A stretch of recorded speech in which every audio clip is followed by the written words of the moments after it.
Օրհնյալ Տեր մեր Հիսուս Քրիստոս ամեն, Հայր մեր, որ հերկինս ես, Սուրբ Եղիցի անուն քո, եկեսցե արքայություն քո, Եղիցին կամք քո, որպես հերկինս եւ հերկրի։ Ըսած մեր հանապազորդ դուր մեզ այսօր եւ թող մեզ սպարտիս մեր, որպես եւ մեկ թողուք մերոց պարտապանած,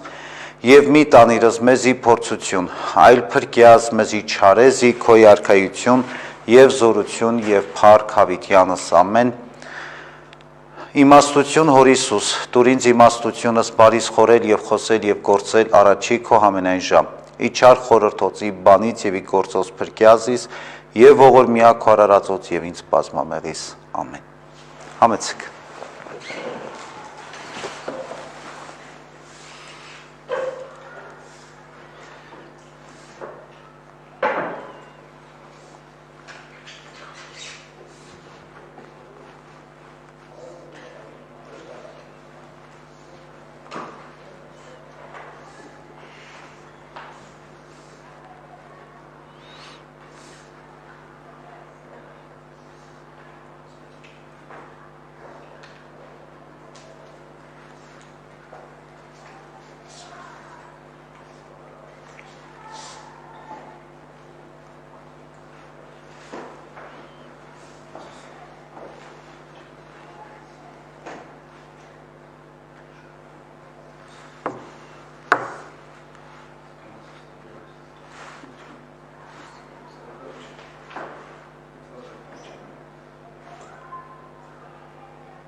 Օրհնյալ Տեր մեր Հիսուս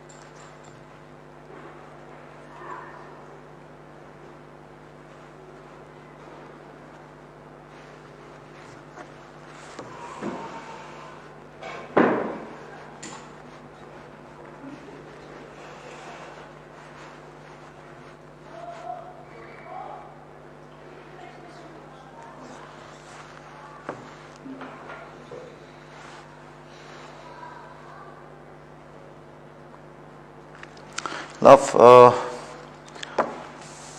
ես որքան էլ որ հասկանում եմ հիմա բոլորիդ ուշադրությունը կամ մտահոգությունը սահմանում եւ Արցախում տեղի ունեցող իրադարձություններն են, բայց բնականաբար ես էլ ձեզ հետ միասին տեղեկանում եմ այն ինչ որ կա այսօր մամուլում, մեզ մնում է սպառակային, բացի այն որ կարծում եմ, որ յուրաքանչյուր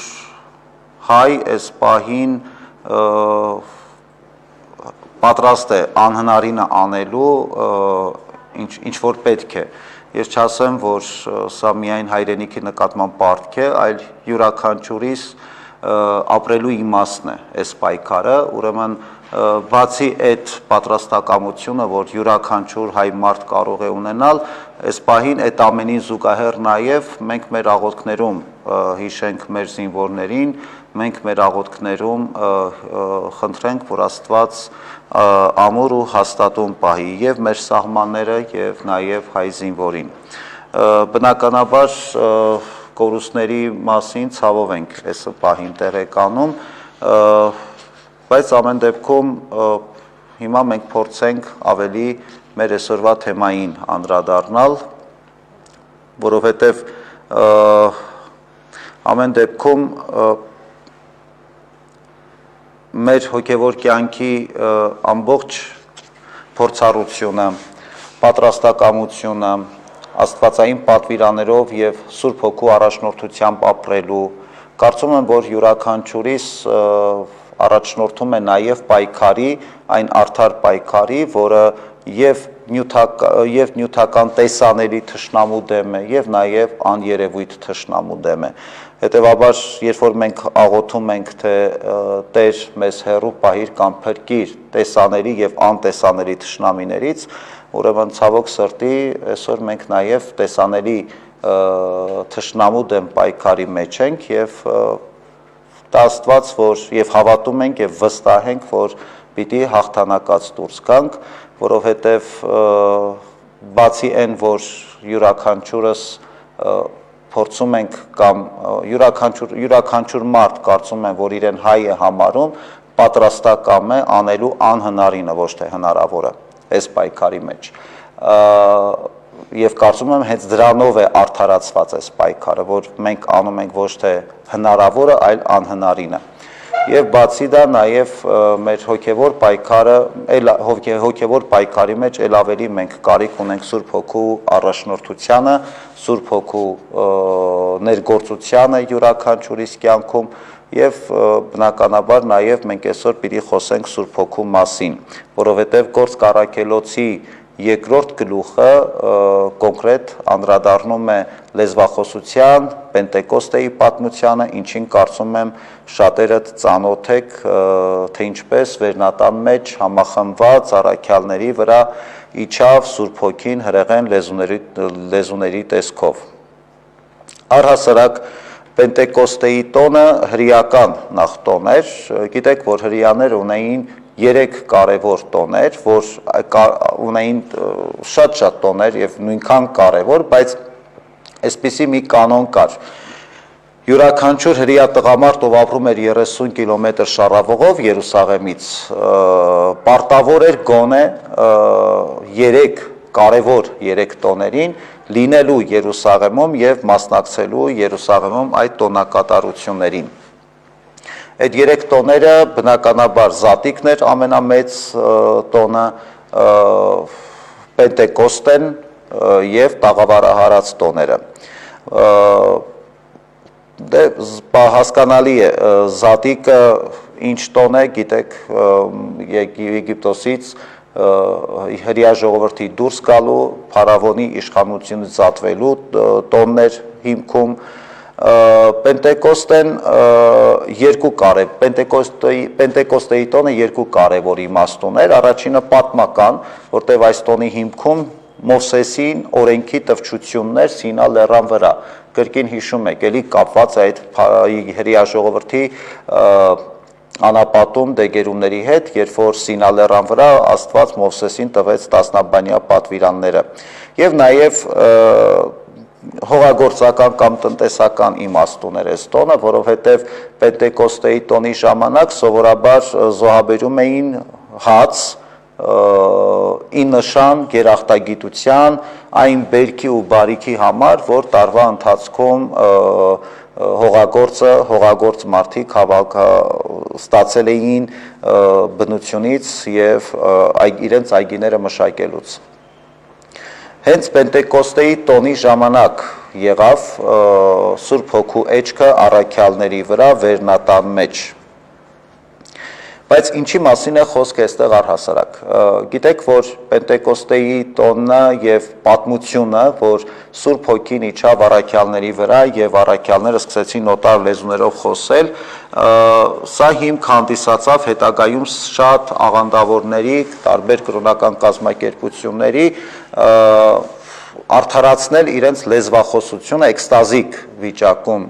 էքստախոսությունը, այդ բարբաջանքը, որը որ ներկայացնում են իբր թե Սուրբ Հոգու շնորհն է իջել իրենց վրա եւ իրենք այսպես օտար լեզուներով խոսում կամ փառաբանում են Աստծուն։ Առհասարակ հայտնի է մանավանդ Պողոս առաքյալի նամակներից մեզ հայտնի է, որ այս տեսակ լեզվախոսությունը, այդ էքստազի մեջ ընկած լեզվախոսությունը, բարբաջանքը կար նաև առաքելական շրջանում։ Դա հայտնի է դառնում մեզ Պողոս Սարաքյալի նամակներից, ով իր նամակներում անդրադարձ է անում այդ լեզվախոսությանը, բայց ի վերջո Պողոս Սարաքյալը մեղմ ասած չի խրախուսում։ Եթե չասենք, որ Պողոս Սարաքյալը փորձում է անել ամեն բան, որ մարդիկ այս լեզվախոսությամբ չտարվեն։ Եվ մյուս կարևոր հանգամանքը, որ պիտի մեր ուշադրության կենտրոնում լինի, այն է, որ առաքյալները խոսեցին հստակ լեզուներով, եւ դա արդեն վկայում է նոր կտակարանը, մանավանդ մասնավորաբար Գործ Առաքելոցը, որտեվ եթե մենք Գործ Առաքելոցի երկրորդ գլուխը 1-ից 13 համարները, որ կարդանք այդ Պենտեկոստեի Սուրբ Հոգու էջքի պատմությունը, կտեսնենք այնտեղ շատ պարզ նկարագրվում է, թե ինչպես ասում է տարբեր մարդիկ, այնտեղ մարեր, Պարսկաստանից եկած մարդիկ, հույներ, հրեաներ, լսեցին իրենց լեզվով, որ առաքյալները խոսում են իրենց հարազատ լեզվով, այսինքն առաքյալները չեն էքստազի մեջ ընկած բարբաճել, ինչպես որ այսօր անում են աղանդավորները, առաքյալները խոսել են հստակ օտար լեզուներով, եւ սա միանշանակ է, եւ սա անհերքելի փաստ է, որովհետև նույնիսկ ինձ համար զավեշտի է վերածվում, երբ որ հոգեգալստական, խարիզմատիկ, այդ կյանքի խոսք, չգիտեմ, այս տեսակ աղաներին հետևող մարդիկ փորձում են համոզել, որ դա գալիս է հոգեգալուստից։ Երբ որ մարդուն ես բացատրում եմ, ասում եմ, որ փորձիր կարդալ նոր կտակարանը եւ Գործ Առաքելոցը, համոզվիր, որ այդ կապ չունի այն ինչ որ այսօր դուք անում եք ձեր հավաքներին, ոչ մի կապ չունի, որովհետև առաքյալները կոնկրետ խոսեցին հստակ օտար լեզուներով եւ դա ոչ թե եկեղեցու ավանդույթի մեջ է գրված, ոչ մենք հոգեվորականներս ենք այդպես ասում, այլ պարզապես նոր կտակարանն է այս մասին, շատ հստակ վկայում ու փաստում։ Շատ հաճախ մարդիկ զարմացած ասում են, մենք չէինք անդրադարձել դրան, որտեվ այս մասը հպանցիկ են իրենք ասում, որտեվ իրենց ձեռնտու չէ անդրադառնալու այդ պատմության մանրամասներին։ Նախ այսօր եւ բնականաբար առաքյալներին ինչու տրվեց այս շնորհը, որպեսզի առաքյալները կարողանան ամբողջ աշխարհով մեկ քարոզեն տարբեր ազգերի լեզուներով։ Բնականաբար առաքյալները ամենտեղ հունարեն կամ արամեերեն եթե քարոզեին կամ եբրայերենով, ամեն ազգ կամ ամեն ժողովուրդ չէր հասկանա նրանց քարոզը։ Բնական է, որ պիտի տրվեր այս շնորհը, որպեսզի ավետարանը քարոզվեր բոլոր լեզուներով։ Եվ հիմա ավետարանը այս պահին, այսօրվա դրությամբ, ուզենք թե չուզենք, այդպես է իրականությունը, քարոզվում է բոլոր լեզուներով։ Մենք հայ հոգևորականներս հայերեն լեզվով, չգիտեմ, ռուսները ռուսերեն լեզվով, հույները հունը, ամեն ազգ իր լեզվով, չէ, քարոզվում է ավետարանը բոլոր ազգերի լեզուներով։ Այդ լեզվախոսությունը արդեն, այդ բարբաջանքը էլում է պետք։ Հիմա գալով այս բարբաջանքին, այն ինչ որ այսօր տեղի ունենում աղանդների մոտ, որտեղից է այս տեսակ լեզվախոսությունը սերվում եւ ինչ խնդիրներ ու հետևանքներ առհասարակ կարող է այս լեզվախոսություն ունենալ։ Սա բնորոշ է եղել, ինչպես նաեւ մենք Պողոս Սարաքյալի նամակներից ենք ծանոթանում եւ նաեւ պատմիչների վկայություններից լեզվախոսությունը բնորոշ եղել հին հեթանոսական ազգերին եւ ոչ քրիստոնեական օկուլտ կրոններին, որոնց ծիսական այդ ավանդույթի մեջ ընկնում մի տեսակ հարազատ էր կամ ծիսական իրենց արարողակարգերի մեջ ընդունված էր այդ հուզախառն էքստազիկ վիճակների մեջ հայտնվել, չգիտեմ, անկապ այդպես հնչյուներով բարբաջանքներ հնչեցնել, որովհետև այս մարդուն այս վիճակի մեջ գցելը մարդուն զրկում է բանականությունից եւ մարդը դառնում է կառավարելի։ Սա հայտնի իրողություն է եւ բնականաբար որևէ նման ծիսական արարողակարգի իմաստը որն է մարդուն դարձնել անկառավարելի։ Սա միանշանակ է։ Ինչը եւ տեղի ունենում այսօր որևէ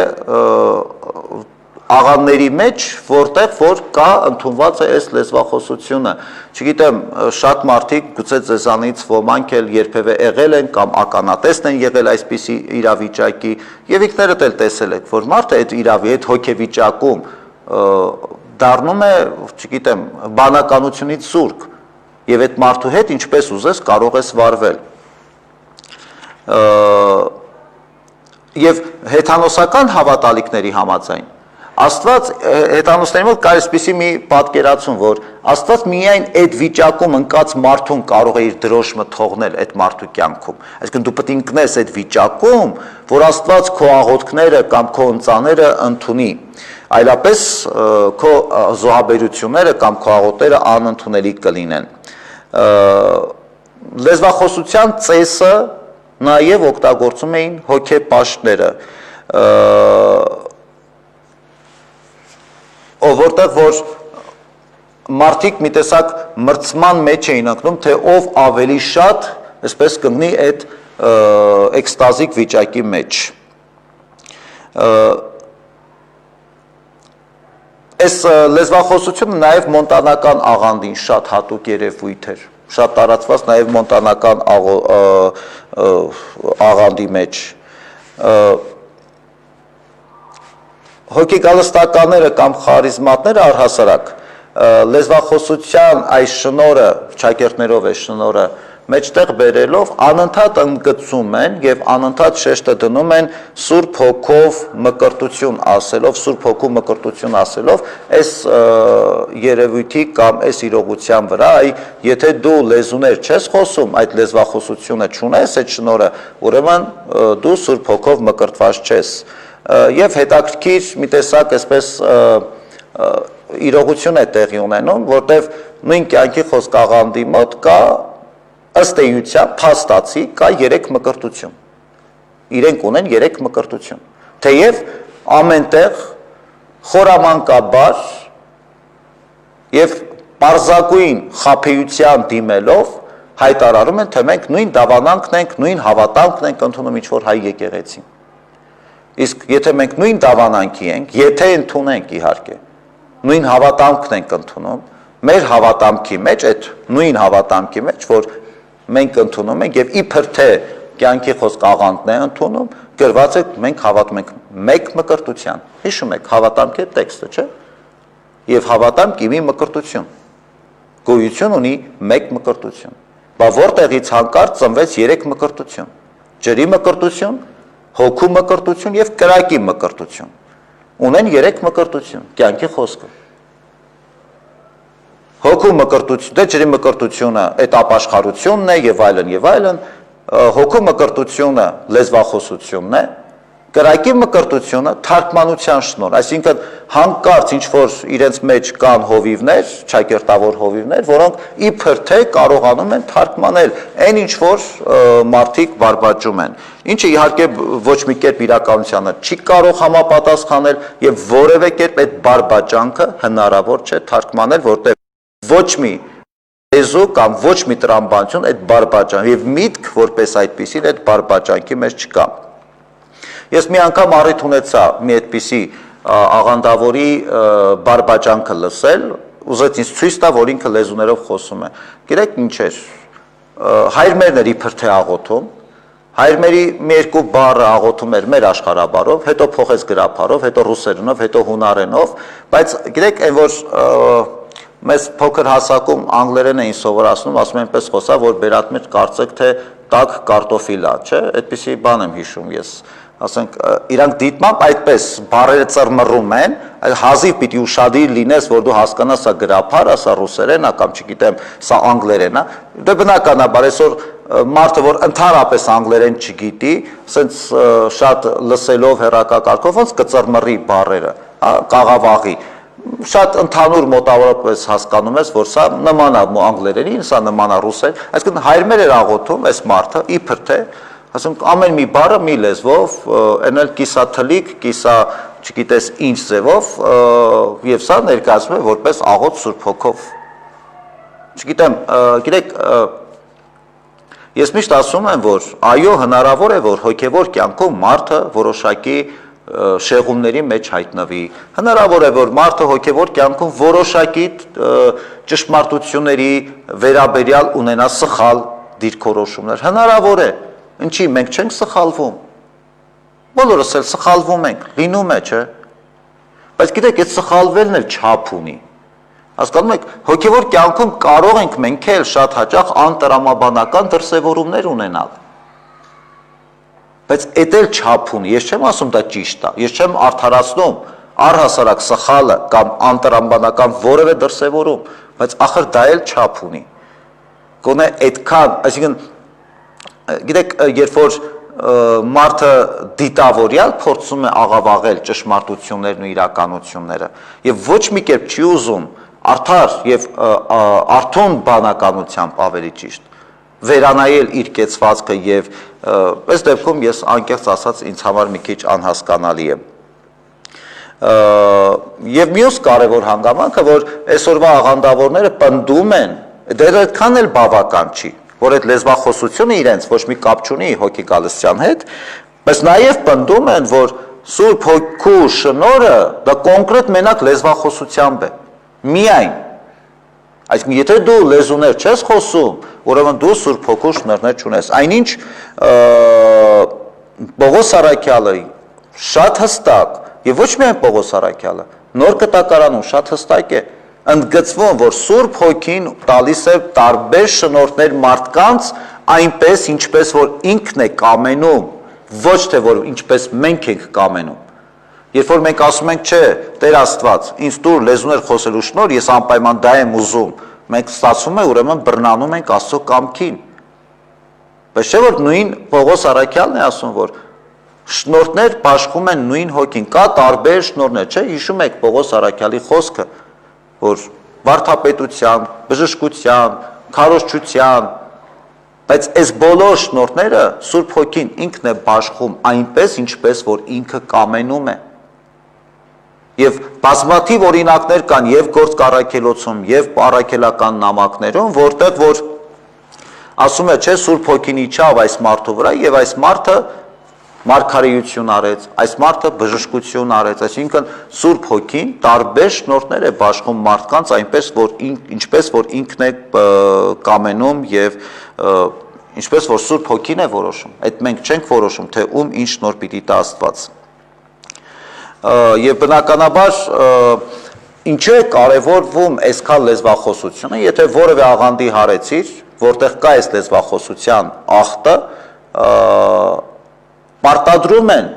անպայման դու պետք է հասնես այն իրավիճակի, որ դու լեզուներով խոսես, որտեղ մարդը երբ որ հասավ այդ էքստազի վիճակի, այդ մարդը դառնում է ավելի կառավարելի։ Ընդհանրապես այդ մարդուն ավելի կառավարելի դարձնելն է խնդիրը։ Աստվածաշնչում Պողոս Առաքյալի Կորինթացիներին ուղված նամակում, առաջին նամակը Պողոս Առաքյալի Կորինթացիներին, Սուրբ Հոգուն, այսպես թվարկված պարգևների, Սուրբ Հոգու պարգևների թվարկումն է, որտեղ որ Պողոս Առաքյալը լեզվախոսությունը այդ շնորհների մեջ, Սուրբ Հոգու պարգևների մեջ դնում է ամենավերջում, առաջնային է խաղաղությունը, գիտությունը, հավատքը, սերը, հույսը, բժշկությունը, մարգարեությունը, ամենավերջում միշտ Պողոս Առաքյալը նոր հիշում է լեզվախոսությունը։ Ըստ էության, Սուրբ Հոգին ըստ Աստվածաշնչի վկայության, Սուրբ Հոգին մարդկանց կյանքում գործում է տարբեր կերպ, ոչ միայն լեզվախոսությամբ, խոսում է տարբեր կերպ, տարբեր շնորհներով է եւ սա ակնհայտ ճշմարտություն է Սուրբ գրային։ Մարդը չի կարող իր ուզածը թելադրել Սուրբ Հոգուն կամ պարտադրել Աստծուն։ Իսկ մեր օրյա, այսպես խարիզմատները կամ հոգեգալստականները, որտեղ որ գործում է Սուրբ Հոգու, այսպես լեզվախոսության ճակերտավոր շնորհը, հիշում են միշտ Կորինթացիներին ուղված Պողոս Առաքյալի նամակը, որտեղ Պողոս Առաքյալը անդրադարձ է անում այս գլոսոլիայի կամ լեզվախոսության երևույթին, անընդհատ փորձելով ասել, որ տեսեք այդ մասին Պողոս Առաքյալը խոսում է, այդ մասին վկայում է, բայց այստեղ մի պարզ իրականություն կա։ Նախ Կորինթոսի համայնքում դեռ հեթանոսությունից մնացած էր այս լեզվախոսությունը, որպես արատավոր երևույթ, բայց Պողոս Առաքյալը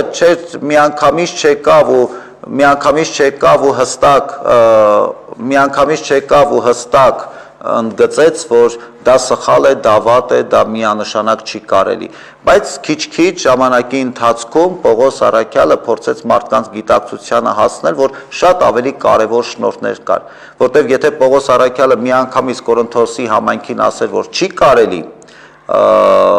դա վատ է, դա սխալ է, ապա միանգամից Կորինթոսի համայնքի հավատացյալները պիտի չլսեին Պողոս Առաքյալին։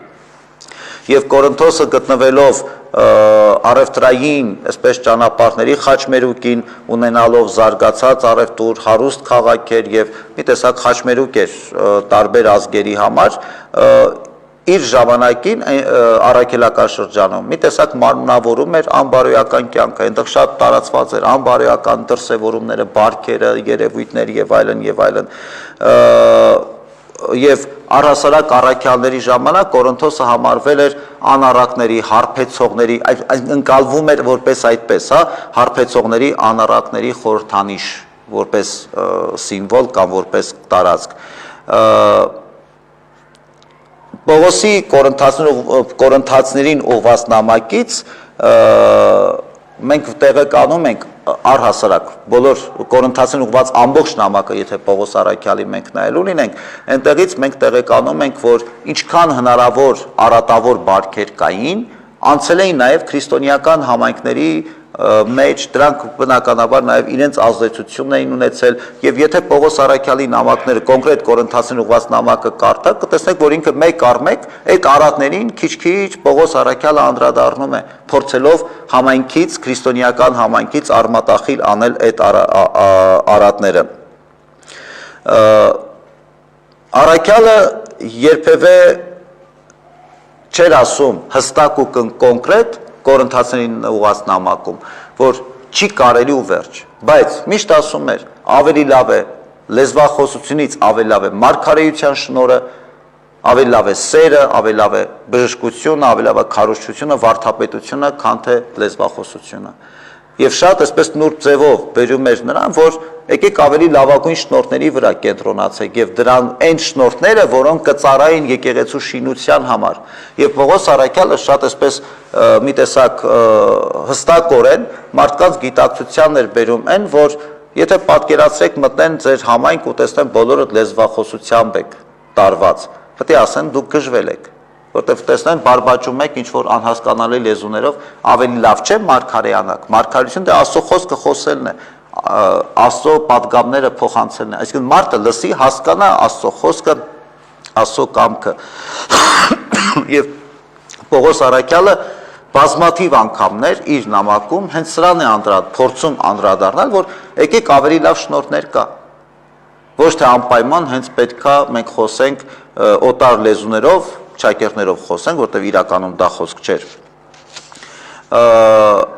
Պողոս Առաքյալը նաև քիչ-քիչ ավելի խստացնում է իր խոսքը, իր նամակում, որ կոնկրետ լեզվախոսության վերաբերյալ ասելով, որ ի վերջո դա բերելու է բացասական արդյունքի։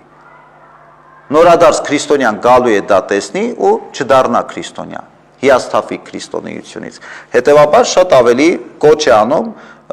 Պողոս Առաքյալը շատ ավելի այն շնորհների վրա ուշադրություն դարձնել, որոնք որ կծառայեն եկեղեցու շինությանը։ Հասկանալի է, որ Կորինթոսի համայնքը նորադարձ քրիստոնյաների համայնք էր եւ պետք է շատ նուրբ, ինչպես երեխայի հետ խոսես։ Շատ պարզ, շատ մատչելի, շատ նուրբ, զգուշ, որ հանկարծ տարընթերցումներ եւ թյուրընկալումներ չլինի։ Եվ բնականաբար Պողոս Առաքյալի նամակը հենց այդպես էլ կոնկրետ լեզվախոսության մասով եւ ոչ միայն, բայց կոնկրետ լեզվախոսության մասով հենց այդպես էլ կառուցված էր եւ Պողոս Առաքյալի խոսքը նույնքան պարզ, մատչելի, հստակ, այսպես կոպիտ ասած, հա, համոզելով մարդկանց գիտակցությանն էր ուզում հասնել, որ եկեք այսա ընտրեք։ Այս շնորհը շատ ավելի կարեւոր է։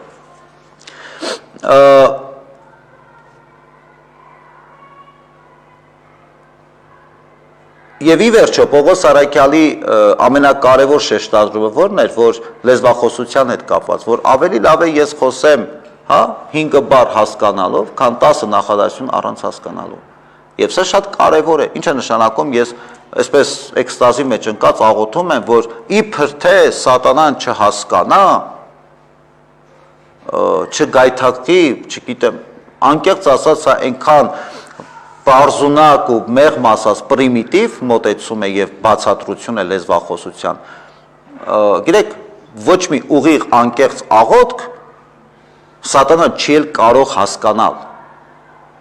Եթե մենք հավատքի մեջ ամուր ու հաստատուն ենք, սատանան մեզ չի կարող մեր դիրքերը խալխլել կամ մեզ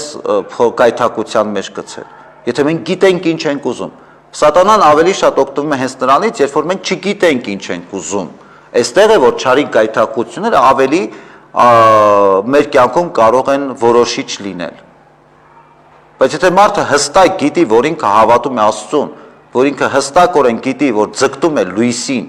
խավարը ինչ ունի, ինչ գործ ունի այդ մարդու կյանքում։ Եթե ես գիտեմ Աստծուն ինչ եմ ուզում ասել, որևէ մեկը ինձ չի կարող խանգարել։ Հետևաբար շատ կարևոր է, որ ես հասկանամ ես Աստծուն ինչ եմ ասում։ Չէ՞ որ երբ որ հասարակ օրինակ, չէ, երբ որ դիմացի մարդը ինձ համար շատ կարևոր է,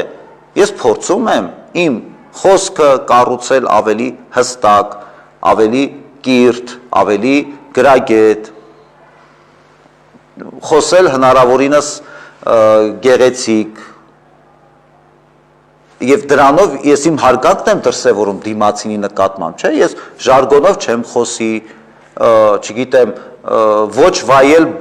անպատշաճ բառեր չեմ օգտագործի, որովհետև դրանով ես վիրավորած կլինեմ դիմացինին։ Առավել եւս Աստծո հետ խոսելիս, Աստծուն դիմելիս, ինչքան ավելի մեր հարգանքը, սերը, հավատքը, վստահությունը պիտի դրսևորվի, հատկապես նաեւ մեր միտքը արթուն պահելով եւ որպեսզի դու հասկանաս ինչ ես ասում, ինչպես ես խոսում Աստծո հետ եւ ինչ ես ասում, այդ հոգու մտքի արթնությունը այստեղ անհամեմատ կարեւոր է։ Հետևաբար առհասարակ այնքան այս լեզվախոսություն, այն լեզվախոսությունը, որը կա այսօր աղանների մոտ, հեղեղուկ որպես աստվածաբանական իրողություն, հոգևոր դրսևորում, հոգևոր փորձառություն, այնքան հեղեղուկ հիմքերի վրա է, բացարձակ կապ չունի ավետարանական ճշմարտությունների հետ, բացարձակ կապ չունի։ Ես նորից եմ ասում, շատ հոգեգալստականների, կյանքի խոսք աղանդի հետևորդների հետ առիթ ունենալով զրուցելուց, երբ որ ասում եմ մի հատ ուշադրություն դարձրեք, առաքյալները ինչ լեզուներով խոսեցին։ Երբևէ դրա վրա ուշադրություն չէին տա։ Իրանց բավականներ, իրանց ասվելերը ընդամենը այն, որ Սուրբ Հոգին իջավ, սկսեցին լեզուներ խոսել։ Հետո արդեն կարևոր չի, իրանց այդ մասին չեն ասում։ Իրանց աղանդներում։ Ընդամենը դա էր։ Կրակե լեզուներ, հրեղեն լեզուներ իջան առաքյալներով, սկսեցին լեզուներով խոսել։ Իսկ թե ինչ լեզուներով, շատ աղանդավորներ նույնիսկ չգիտեն,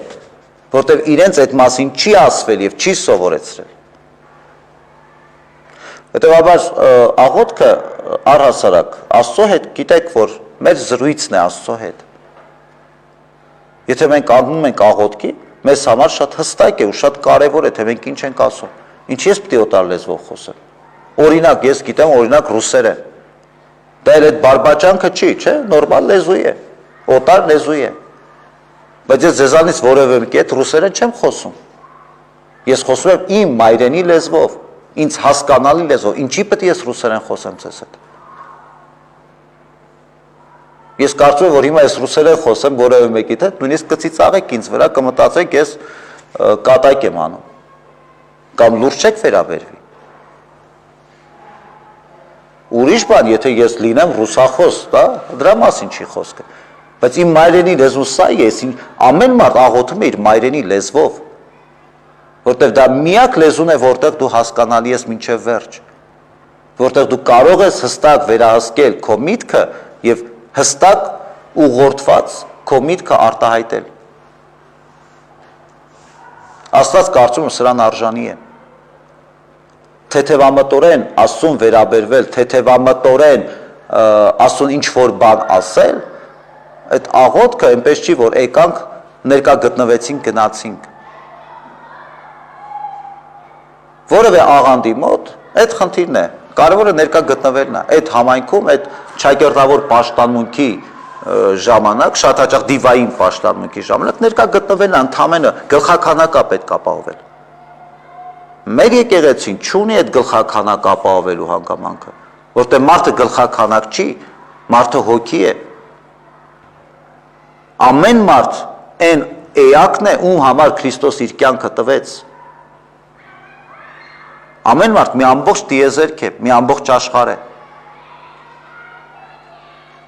Եվ այդ մարդը նա է, ում համար Քրիստոս իր կյանքը տվեց, ուրեմն ինչքանով մենք պիտի յուրաքանչյուր այդ մարդու հանդեպ ունենանք բացառիկ սեր, հարգանք ու վերաբերմունք, անկախ նրանից մենք այդ մարդուն ճանաչում ենք թե ոչ։ Հետևաբար մեր աղոթքն էլ պիտի ընդգծի մեր անհատականությունը, որ Տեր Աստված, ես կամ քո ներկայության մեջ, ես ամուր կանգնած եմ, ես իբրև քեզ ծառա, քո զավակ, ահա այստեղ եմ կանգնած եմ եւ պատրաստ եմ քո կամքը կատարելու։ Բայց սրա համար առողջ բանականություն է պետք, հստակ որոշում է պետք սրա համար։ Ոչ թե զգացմունքային էկստազիկ վիճակներ,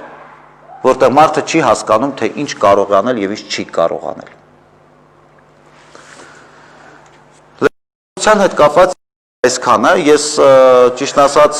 ավելի նաև փորձում էի անդրադառնալ շարունակությանը, բայց այստեղ կան կառնենք, երկրորդ գլխի շարունակությունը ավելի մյուս հանդիպման ժամանակ մենք կանդրադառնանք, որտեղ չուզեցի լեզվախոսության մասին ընդհանուր այսպես խոսել կամ ավելի այսպես փորձեցի նաև ասել այն ինչ որ հնարավորինս ասել, այն ինչ որ մտածում եմ կամ շատ հաճախ նաև տեսել եմ, որտեղ շարունակության մեջ էլ կարևոր է, առաջին քարոզն է քրիստոնեության, քրիստոնեական առաջին քարոզ, երբ որ Պետրոս Առաքյալը վերնատան մեջ դուրս եկավ եւ մարդկանց սկսեց քարոզել, սա քրիստոնեական առաջին քարոզն է, որին կարծում եմ պետք է որ առանձին եւ ավելի մանրամասն անդրադառնալ։ Փորձենք նաեւ տեսնել, եթե այս ընթացքում մեզ հարցեր եղել են, անդրադառնանք։ Հա, իհարկե կարող եք։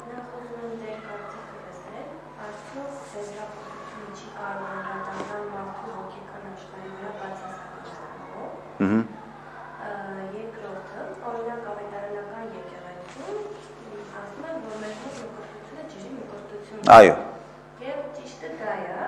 ուզում եմ լսել ձեր կարծիքը դրա մասին,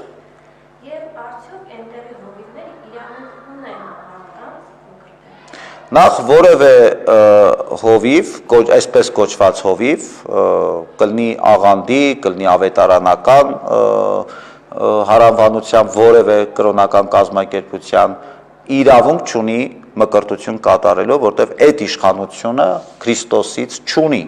Քրիստոսից մկրտելու իշխանություն, ինչպես մեղքերին թողություն տալու, խորհրդակատարության իշխանություն ունեն միայն հոգևորականները, այն պարզ պատճառով, որ առաքյալներից այդ առաքելական ժառանգականությունը ձեռնադրությամբ եւ օծությամբ հասել է մեզ, իրենք չունեն դա։ Այդ առաքելական ժառանգականությունը իրենք չունեն։ Ինքնակոչ մարդիկ, այդ նույն հաջողությամբ յուրաքանչյուր ձեզանից մեկը կարող ուզի ինչ-որ մեկին մկրտել։ Հիմա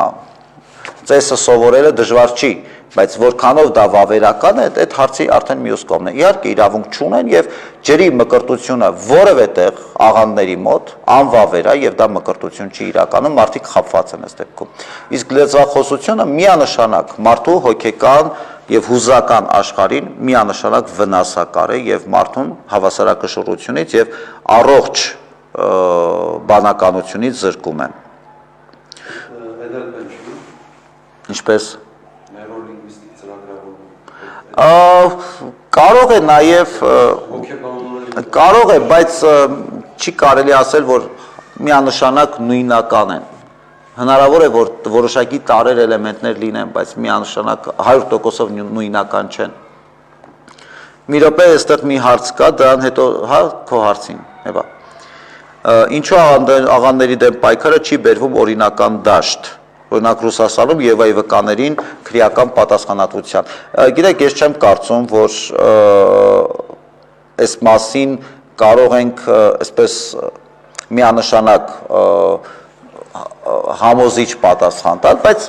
բարձ է իրականությունը։ Ինչու օրինական դաշտ չի բերվում, որովհետեւ մեր պետությունը Եվրոպայի հետ ունի հստակ կոնվենցիաներ, ստորագրած համաձայնագրեր եւ այլն, խղճի ազատության այդ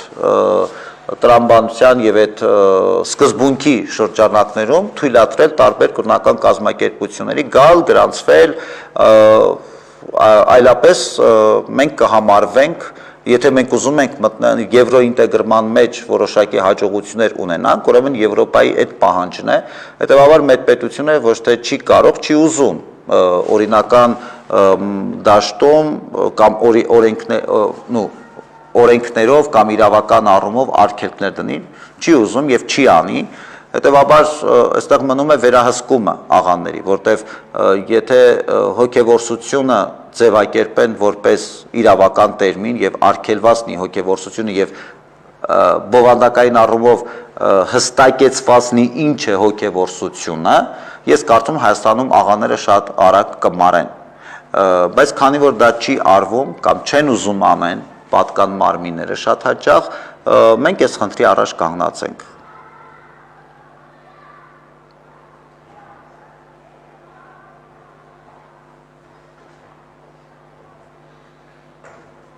Հա, Էվա, հարց ունեիր։ Եթե ամենավորների մկրտությունը չի կացվում, եթե մարդը այնտեղ բայց մկրտվել է, դա անբավար է։ Այո։ Կարող գա մի հատ էլ մեր երկու։ Մի հատ էլ չէ։ Միակ անգամ, այո, եթե մարդը գալիս է որևէ աղանդից եւ մեզ ասում է, որ ես այնտեղ ջրի մկրտություն եմ անցել, մենք դա չենք համարում մկրտություն եւ մարդուն մկրտում ենք։ Եթե գալիս է աղանդից, ես չեմ դա ինչպես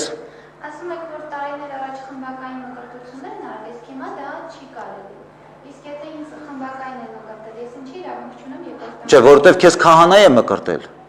Բայց սխալ են չեմ մկրտել։ Չէ, սխալ չեն մկրտել։ Խորհուրդը կատարվել է։ Այստեղ շատ կարևոր է խորհրդի վավերականության համար ով է անում դա։ Հետո նաև քեզ այդ հավաքական մկրտության ժամանակ քեզ մենակ քեզ ջրով չեն մկրտել։ Նաև մյուրոնով։ Այսինքն հայ քահանան եկել է քեզ մկրտել է։ Եվ դա համարվում է վավերական եւ բնականաբար երկրորդ անգամ քո պարագային չի կարելի, որտեղ դու մկրտված ես հայ առաքելական եկեղեցու։ Կարևոր չի, հիմա դա բաց թողում է եղել, բայց հիմա այստեղ կարևոր չի, խորհուրդը կատարվել է եւ այդ խորհուրդը չի կրկնվում։ Մի հարց կարելի է լեզվի հետ կապված ուրեմն սկզբում ասվում է, երբ որ Սուրբ Հոգին իջավ աշակերտների վրա եւ նրանք լեզուներով խոսեցին, չհասկացան, բայց իրանք մարդկային Ով ասում չհասկացան։ բայց իրանք հետո սենց է ասում էլի դեռ իրանք ով որ լսում է իրանք հասկանում են, այսինքն խոսածողները Հա, բայց առաքյալներն էլ հասկանում էին։ Իհարկե հասկանում էին։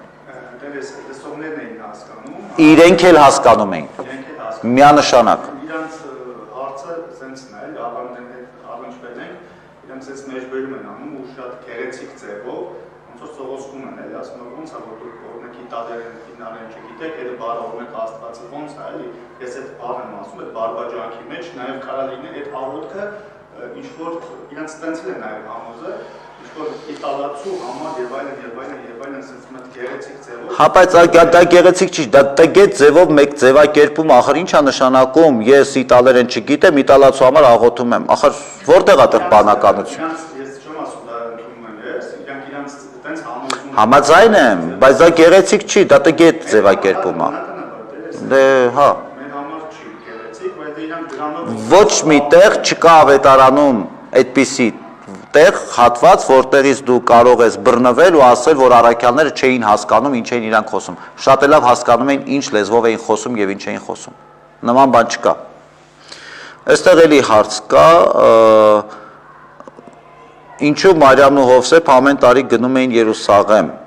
Գիտեք, ցանկացած հրեա, ցանկացած հավատավոր հրեա ոչ միայն ամեն տարի, այլ տարբեր տոներին գնում էին Երուսաղեմ տաճարում մասնակցելու այդ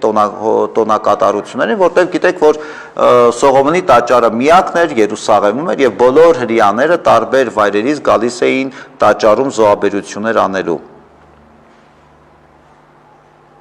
Ինչու Հովհաննես Մկրտիչը չուզեց Հիսուսին մկրտել։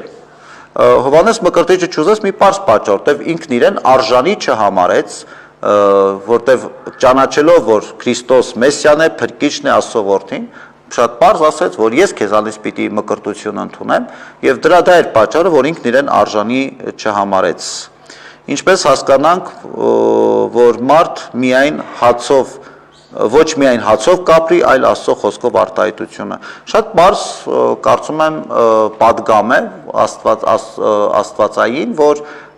միայն ուտելիքը չի, միայն նյութը չի, նյութական հացը չի, այլ նաև հոգևոր մեր հոգին էլ կարիք ունի սնունդի, Աստծո խոսքի, առաքինությունների, բարեպաշտության, որով որ մեր կյանքը դառնում է լիարժեք։ Եվ այստեղ է որ միայն հացով սնվում են կենդանիները, այստեղ է որ մարդը տարբերվում է կամ զատվում է կենդանիներից։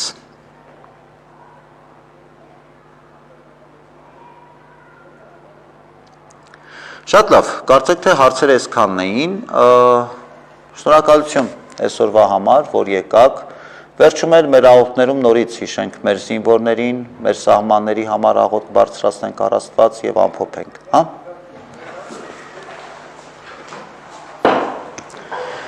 Սուրբ խաչի վսաղաչես սուկստեր, զիսովա փրկեսես մեզի մեղած եւ կեցուսեր շնորհի ողորմության յուր ամենակալ Տեր Աստված մեր կեցո եւ ողորմիա։